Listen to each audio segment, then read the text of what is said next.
To enable or disable Bluetooth tethering in Samsung Galaxy S10. Open Settings. From a home screen, swipe up or down from the center of the display to access the apps screen.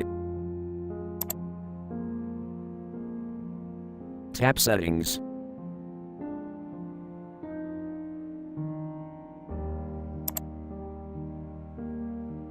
Tap Connections.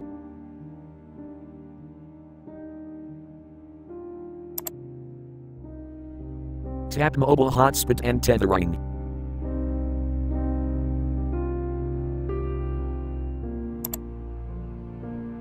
Tap Bluetooth tethering switch until blue to enable, or tap until gray to disable.